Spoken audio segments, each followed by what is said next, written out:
Dr. Richburg, and I am going to take you on a tour of the Speech, Language, and Hearing Clinic here at Wichita State. Come on in with me. So after we leave this little alcove area, we go into the waiting room here. And the Speech, Language, Hearing Clinic is actually named after Evelyn Hendren Cassett. And this is her and her husband's photo over here. And today we're set up for Screen for Success, which is run through Rainbows and USD 259, which is the school system here. And they sometimes come to our clinic, and what they're doing is they're screening speech, language, hearing, vision, behavior, all the things that are basically needed to know in a child before they enter the school. So it's an early intervention identification type of program. And so when they're coming here to the Metroplex, which is where the Speech and Hearing Center is, the students here at WSU can work with our audiologists to get the hearing screened on those kids.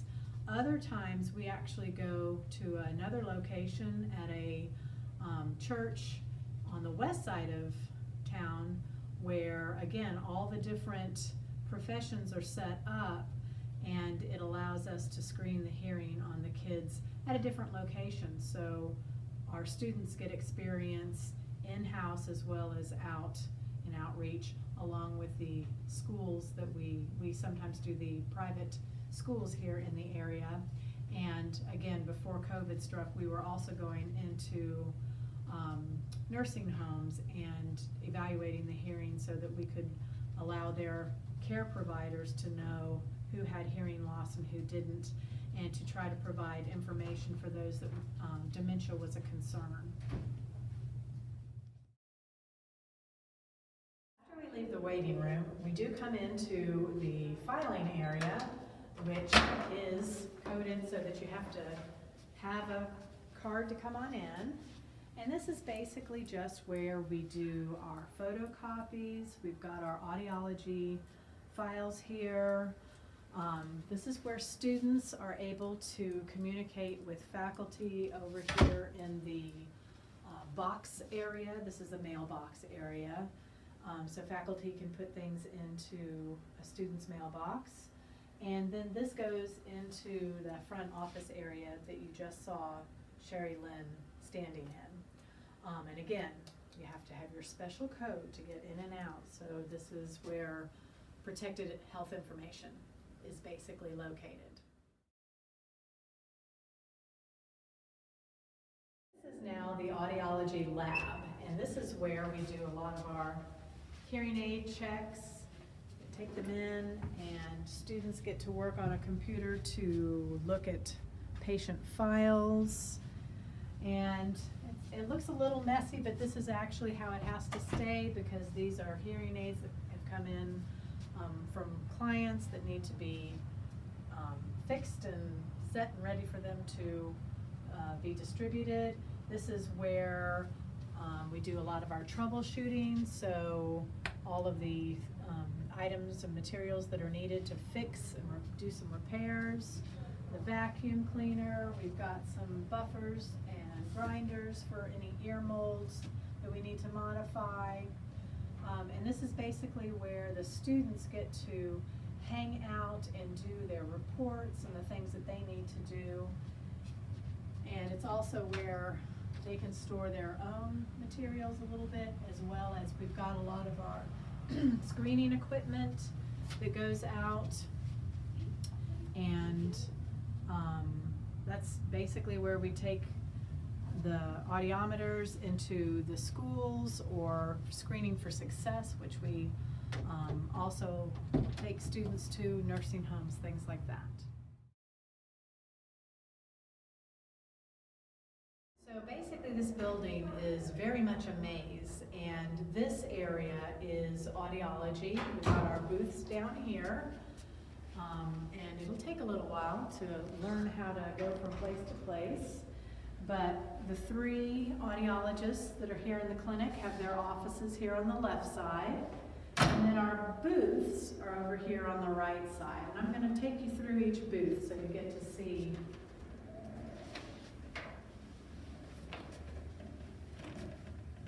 We've got a ramp so that if anyone's in a wheelchair, they can get in.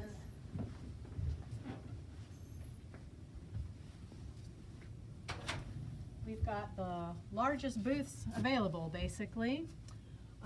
So the student can bring the client in, do tympanometry, do otoacoustic emissions, otoscopy.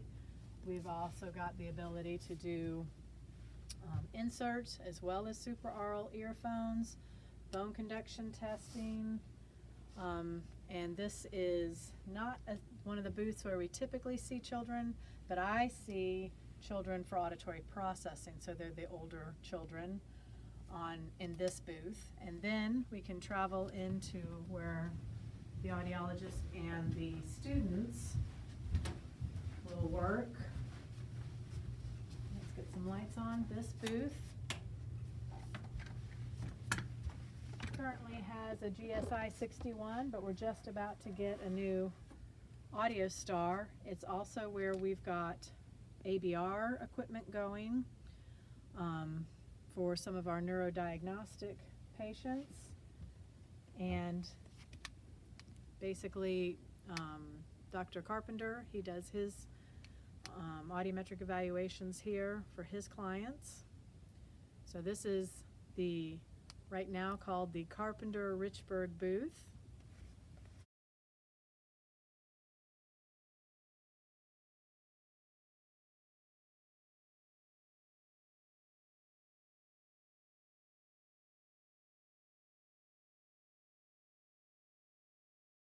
This is our second booth, or what we call the Kempe booth. Dr. Kempe's usually the one to use this one.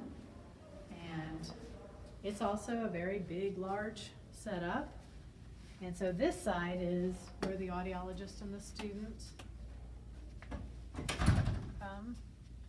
And this one already has an Audio Star in it, but this is the setup so that all the students have the ability to find things quickly and get the testing done as they should.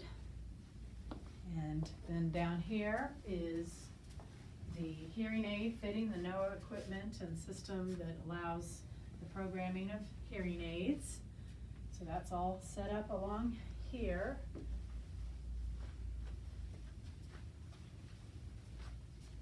And then this booth is where we have our VRA equipment for the very young children. And again, some more OAE equipment. And this is a temp star. So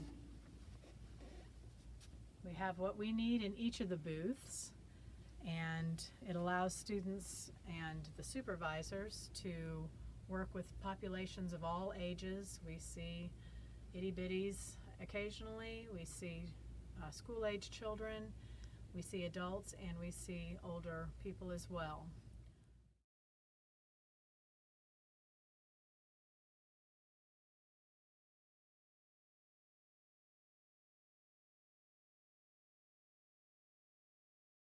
This is our vestibular lab, and again, it has to be coded to get in. Your ID card would allow you in. And here to the right, we've got our second NOAA system, which is another place where the programming of hearing aids can take place. So actually, 2 people could be fit and programmed with their hearing aids if at one time, if necessary. We've got our real ear equipment, and then it kind of moves into the true vestibular equipment part. This is the bench, and then we've got our bar. And we don't do a lot of vestibular testing here. That's done over in a local hospital via Christie. But we do have the equipment so that students can practice for their class and understand what's going on. And over here we've got the caloric system and the computer that goes along with the VNG system.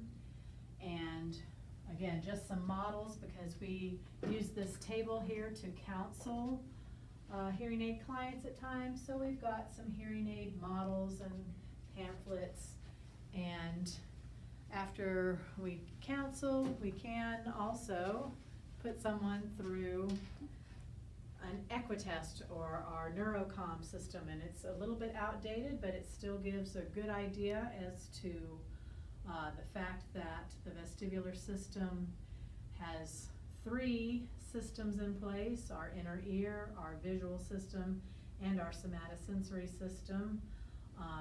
And it allows our instructor to get this type of experience for our students.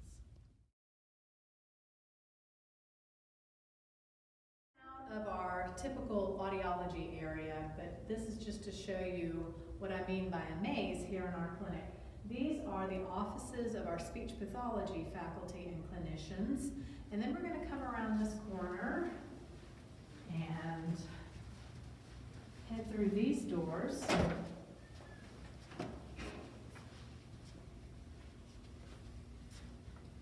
And we are going to head down this way. Come on through. And down in this way, in this area, we've got a big bonus room.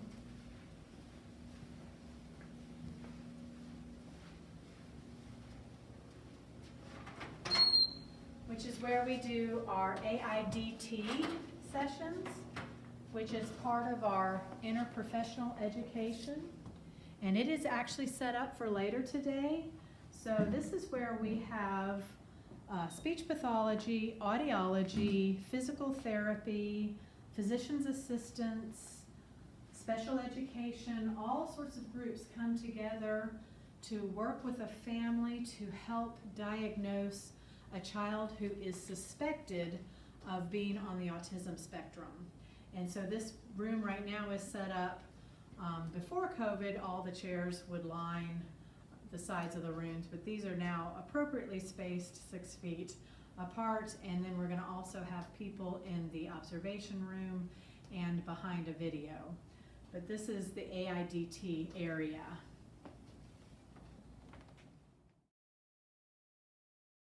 This is the student room, and it's basically where students can come and write their reports if necessary, but it also allows them to bring in their lunches and put them in a refrigerator and microwave anything that they need. Everyone has a locker, and specifically the audiology lockers are down here since we have the other mailbox area. This is for larger things like backpacks if students want to put those here. The rest are the speech pathology students that are here. But anyway, this room is for all audiology and speech pathology, and all the computers are set up so that a student can access client files as they need. Another space that is not typically used by audiology students per se, but during the summers we have summer literacy camp here that Dr. Marble Flint and her students work in. And we're going to try to start incorporating some of our auditory processing testing with those children each summer as part of an audiology student's experience. But this room is usually set up, and over here as well, for a summer camp where they actually come for about 6 weeks, and they're focusing on reading. And since auditory processing and reading are closely linked, we are trying to get some of those skills and testing together as speech pathology and audiology, again hoping for an interprofessional practice model. Now we're down in the basement of Hubbard Hall, which is where we have some of our training booths, our research labs, our simulation lab, and a classroom that we consistently teach in. But the students call this the dungeon because it is in the basement area of Hubbard Hall. But it is a very good location to have soundproof booths. So come on in this way.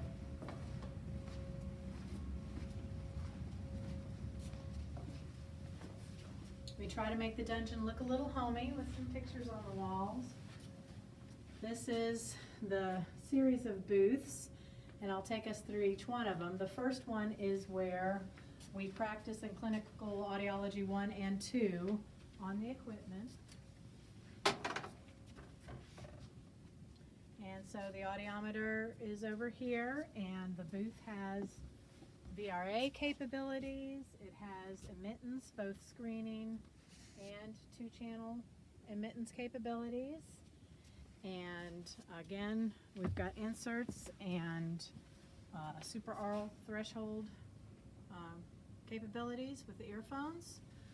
So this is our practice booth. Then we've got a booth that is used for research purposes, that audiometer that goes into this area here. And right now, we just got equipment back.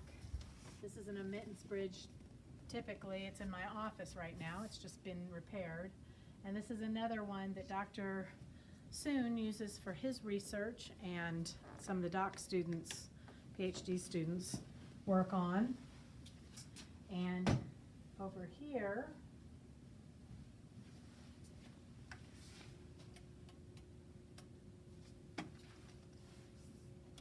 there we go. This is also where Dr. Soon and PhD students do some of their work on wideband reflectance. And also it's where he uses, for his electrophysiology class, the ABR equipment. And I'll let you take a look in this booth for that. So this is where the students can practice on some of the ABR fundamentals that they learn here as well.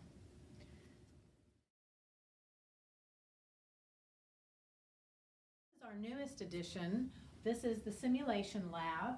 These are head simulations, and basically it allows us in our Amplification 1 course to teach students how to do ear mold impressions, how to put the otoblocks down into the ear canal, and the computers allow the instructor to use cameras inside the head to see how far down the otoblock actually goes. If the student hits the eardrum on the fake patient, they automatically get failed.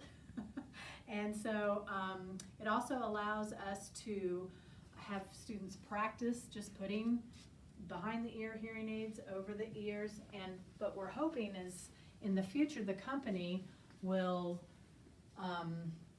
add on special things so that we can build the simulation lab. On top of that, we are trying to work with the company to get more simulations for just doing audiometric testing, and trying to just build the simulation lab as much as possible. Over here, we've got a baby head, so I want to make sure that we get our baby head. We've got 4 adults and 1 baby, and this is also able to be held like a true baby so that students can get practice if a mother is holding the child, and they can get practice doing things with the baby not sitting upright as an adult would.